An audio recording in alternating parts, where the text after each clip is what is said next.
भाभी मेरी खुद समझ में नहीं आ रहा है कि उसने ऐसा क्यों किया है। मैंने उसे बहुत समझाने की कोशिश की है, लेकिन वो नहीं मानी है। अरे तुम जबरदस्ती कर सकते थे उससे, बाप हो तुम उसके, हक है तुम्हारा उस पे। नहीं बेटा, शरीयत में लड़की की रजामंदी अहम है। बच्ची एक बार इनकार कर दे तो कोई उससे जबरदस्ती नहीं कर सकता। देखो बाबर, हमने अपनी और तुम्हारी हैसियत का फर्क बुला के तुम लोगों से रिश्ता किया था। अब तुम हमारे बेटे की बारात वापस लौटा रहे हो, ये सिला दे रहे हो तुम। नहीं नहीं मिर्जा भाई, बारात वापस नहीं जाएगी।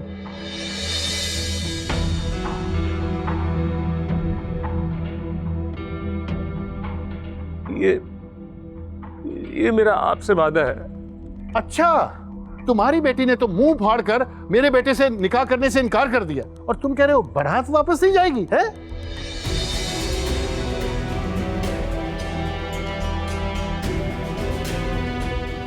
वो बदबख्त सही, लेकिन मेरी दूसरी बेटी मुस्कान है, उससे निकाह होगा यार का। हाँ?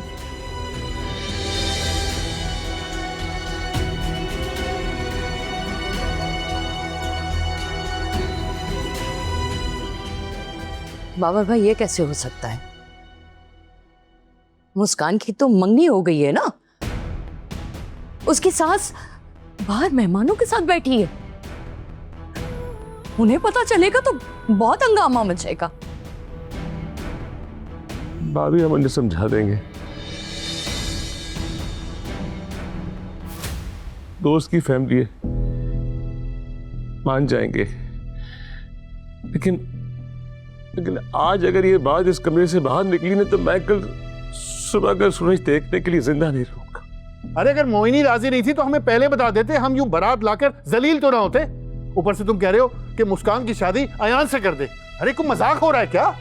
अरे मिर्जा भाई, मेरा अल्लाह गवाह है कि हमें पहले से कुछ नहीं पता था, उसने कुछ नहीं बताया था, और अगर पता होता तो मैं उसका गला दबा देता। तो अभी दबा दो ना, क्यों नहीं दबा रहे? ऐसी नाफरमान औलाद को जीने का कोई हक नहीं होगा। मोहिनी तो इस रिश्ते के लिए तैयार थी ना, हम एक दूसरे को पसंद करते हैं। अरे तुम चुप करो, मेहमानों को बाहर जाके क्या जवाब दूंगा? अरे बेइज्जती तो हमारी होगी ना, लोग तरह तरह की बातें करेंगे। इसलिए तो कह रहा मिर्जा भाई,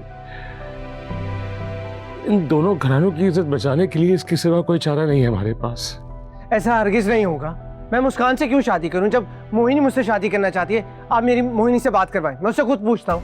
वो अच्छी खासी तैयार थी शादी के लिए, फिर ऐसा क्या हुआ? मैं उससे जानना चाहता हूँ, आप मेरी बात करवाएं उससे।